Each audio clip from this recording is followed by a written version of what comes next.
आता एक चिंताजनक बातमी आहे। केरळमध्ये पुन्हा एकदा एका साथीच्या रोगाने मोठी घबराट पसरलेली आहे। आपण सगळे शाळेमध्ये अमिबाबद्दल शिकलोय। पृथ्वी तलावर निर्माण झालेल्या काही पहिल्या जीवांपैकी एक अशी अमिबाची ओळख आहे। पण याच अतिसूक्ष्म अमिबामुळे संपूर्ण केरळमध्ये मोठी भीती पसरलेली आहे। नेमका हा आजार काय आहे, रोग काय आहे आणि त्यामुळे केरळमध्ये हा गोंधळ का उडालाय, या सगळ्या संदर्भात आपल्याला सविस्तर चर्चा करायची आहे, बातचीत करायची आहे। दक्षिण कोरियामधून डॉक्टर रवी गोडसे या सगळ्या संदर्भात चर्चा करण्यासाठी आपल्या सोबत सध्या जोडले गेलेले आहेत। रवीजी नमस्कार, एनडीटीव्ही मराठीवर आपलं खूप खूप स्वागत आहे। सविस्तर चर्चा करायची आहे, मात्र त्यापूर्वी एनडीटीव्ही मराठीचा एक खास रिपोर्ट आपण पाहूयात।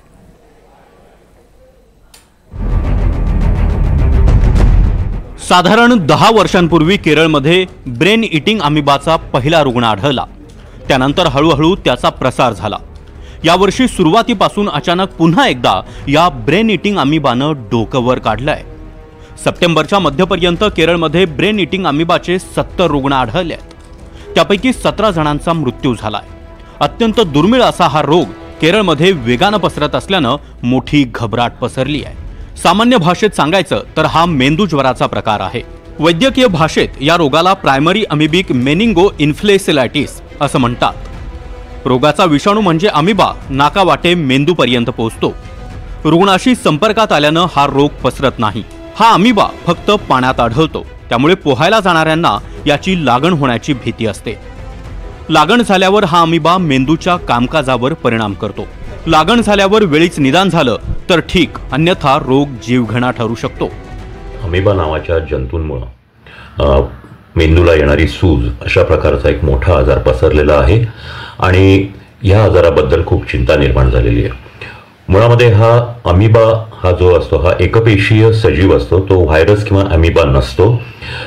तर ते जे आहेत हे अमिबा साधारणतः दूषित पाण्यांमध्ये सापडतात। विशेषतः ज्यावेळेला काही जी तळी असतात किंवा नद्या असतात, साचलेलं पाणी असतं, विहिरी असतात, अशांमध्ये हे जास्ती प्रमाणात सापडतं। अनेकदा गावांमध्ये, खेड्यांमध्ये किंवा दुर्गम भागांमध्ये नद्यांचं, तळ्यांचं पाणी वापरलं जातं आणि त्यातून हा आजार पसरतो।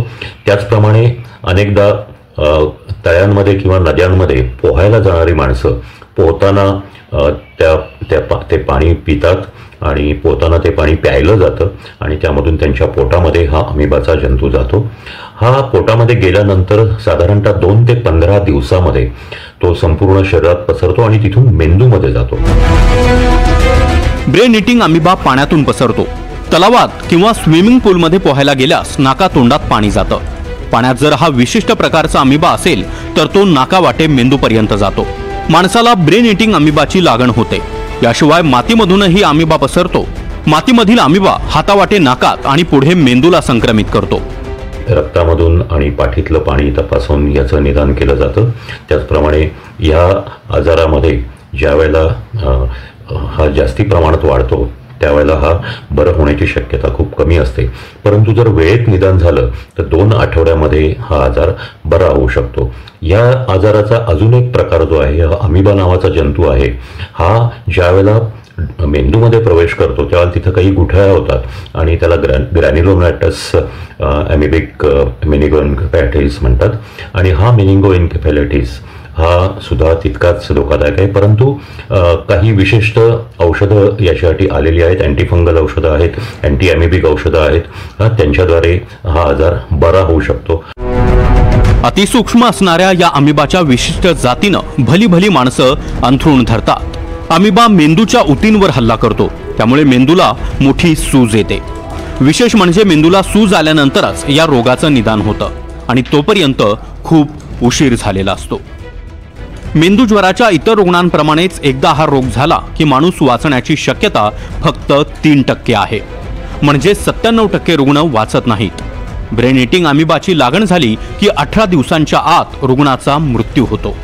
दिलासादायक गोष्ट ही की केरळमध्ये हा मृत्यू दर फक्त 24% इतका आहे। अशा तळ्यांमध्ये किंवा नद्यांमध्ये पोहायला जात असाल तर तिथलं पाणी आपल्या तोंडात जाऊ देता कामा नये। आपलं डोकं कायम पोहताना वर राहिलं पाहिजे आणि साहजिकच स्वच्छता त्यानंतर आल्यानंतर आपण अंघोळ करायला पाहिजे, कारण हाताला लागलेले ते जे काही पाण्याचे अवशेष असतात त्यामधून आपल्या अन्नामध्ये हा प्रवेश करू शकतो आणि आपल्या शरीरामध्ये प्रवेश करू शकतो. हे तळ्यांचं आणि नद्यांचं पाणी वापरण्याची वेळ ज्यांच्यावर येते किंवा अशा प्रकारच्या विहिरींचं ते पाणी आणल्यानंतर जर पिण्यासाठी वापरायचं असेल तर ते व्यवस्थित पूर्णपणे उकळून वापरलं पाहिजे. हा आजार हा खरोखर गंभीर आहे, परंतु हा संसर्गजन्य नाही, हा पाण्यामधूनच पसरत असतो. त्याच्यामुळे याची मोठी साथ पसरेल असं काळजी करण्याचं कारण नाही. परंतु आपल्या आजूबाजूला विशेषतः ग्रामीण भागामध्ये जे पाणी आहे ते पाणी पिताना किंवा आपल्या पिण्यासाठी वापर करताना ते जरूर या सर्व गोष्टींची काळजी घ्यावी. इतर देशांच्या तुलनेत या रोगाचा भारतात मृत्यूदर कमी असल्यानं या ब्रेन इटिंग अमिबावर उपचार करण्यासाठी विशेष प्रोटोकॉल तयार करण्यात आलाय. त्यामुळेच केरळमध्ये मृत्यू होत असले तरी त्यांची संख्या मर्यादित आहे. पुढील काळात निदानाची प्रक्रिया सोपी आणि वेळेत झाली तर हा रोगही इतर मेंदूज्वरांप्रमाणेच बरा होणारा मेंदूज्वर होऊ शकेल. Bureau report, NDTV Marathi.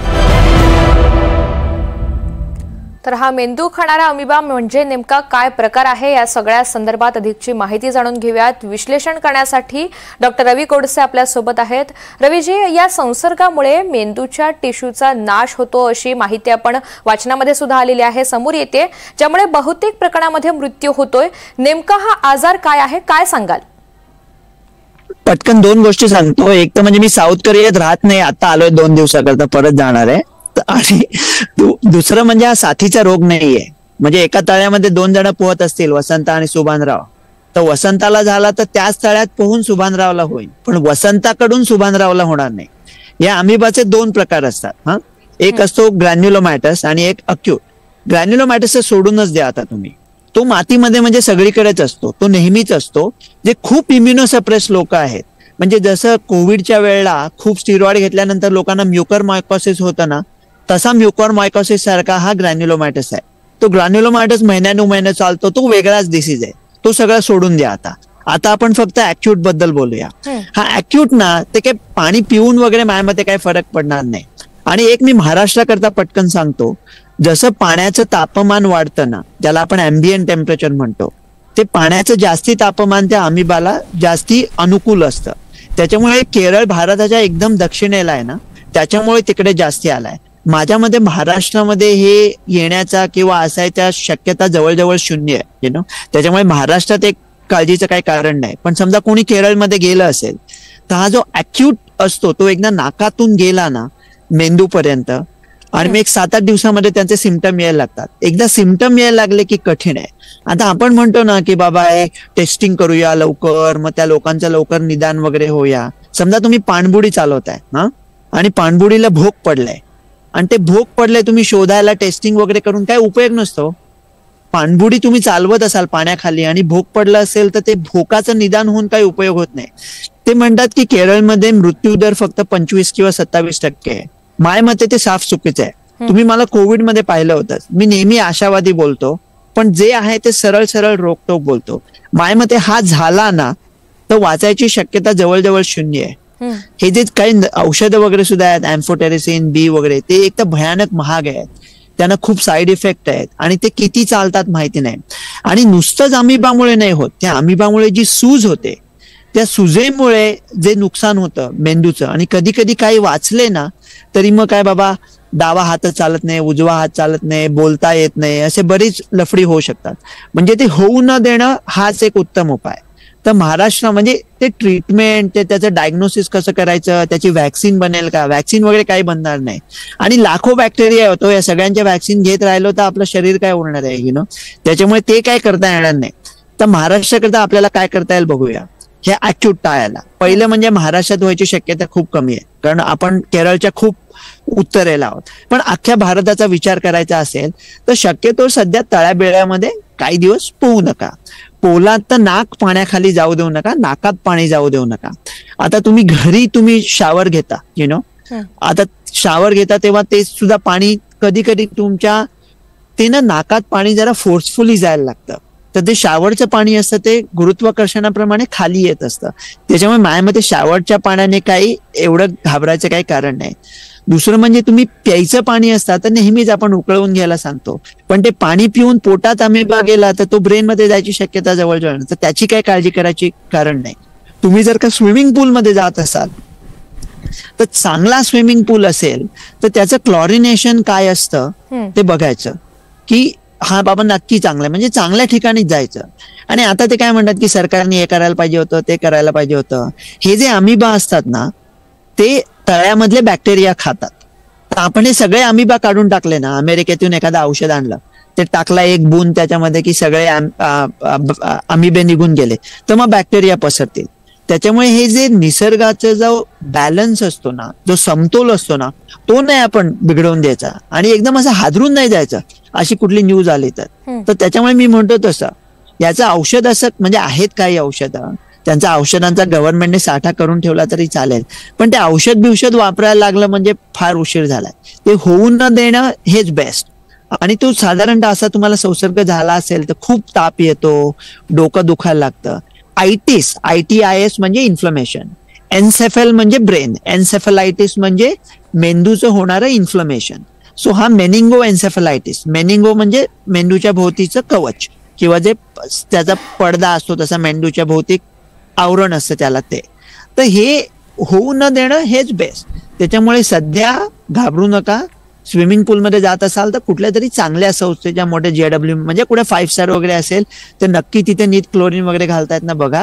पाणी जनरली उकळून प्या, पण त्या उकळून प्यायचा वगैरे काही संबंध नाही. शावर बिवर नेहमी आहे तसा घेत राहा, बाकी काही काळजी करू नका, काही काळजीचं कारण नाही. रवीजी, आपण असं म्हटलं की 7 ते 8 दिवसामध्ये त्याचा जो काही त्रास आहे तो जाणवू लागू शकतो. म्हणजे नेमकी लक्षणं काय आहेत आणि तो झाल्यास उपचार पद्धती नेमकी कशी केली जाते? जर का लक्षणं म्हणजे खूप ताप येतो, खूप डोकं दुखतं, चक्कर आल्यासारखं वाटतं, कधी कधी उलट्या होतात ब्रेन मधलं प्रेशर वाढल्यामुळे, विजनवर परिणाम होऊ शकतो, थोडं कन्फ्युजन होतं, हातापायामध्ये थरथर येते आणि ही साधारणतः इन्फेक्शन झाल्यानंतर 1 ते 9 दिवसामध्ये दिसायला लागतं तुम्हाला.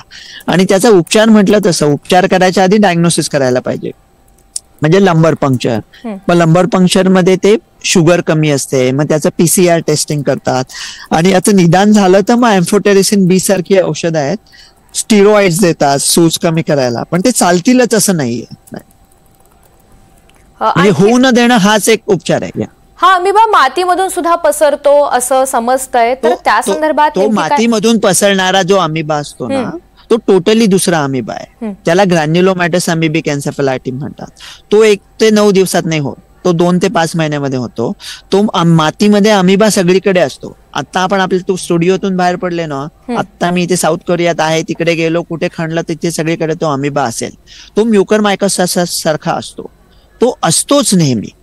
म्हणजे तुम्ही विचार करा की तुम्हाला बॉक्सिंग खेळायचं आहे, ओके, आणि तो बॉक्सिंग खेळायला गब्बर सिंग आलेला आहे सगळ्या खेड्यांमध्ये, पण तो बॉक्सिंग फक्त ठाकूर बलदेव सिंगला मारू शकतो कारण त्याचे हात नाहीये. जे इम्युनोसप्रेस लोक आहेत त्यांनाच फक्त त्याचा त्रास होतो. मग हा जो मातीतून पसरणारा अमिबा आहे तो वेगळा अमिबा आहे. वर्ष, बरोबर, हा तो कित्येक वर्ष आपल्या बरोबर आहेच. त्याचा फक्त धोका इम्युनोसप्रेस लोकांना आहे. बरोबर, जसं आणि आपण सांगितलं लगेच आता घाबरण्याचं तसं काही कारण नाही, चिंता करण्याचं कारण नाही, फक्त काळजी घेणं आवश्यक आहे. रवीजी, या सगळ्या संदर्भात आपण मार्गदर्शन केलं, बातचीत केली, त्यासाठी धन्यवाद. Thank you, bye bye.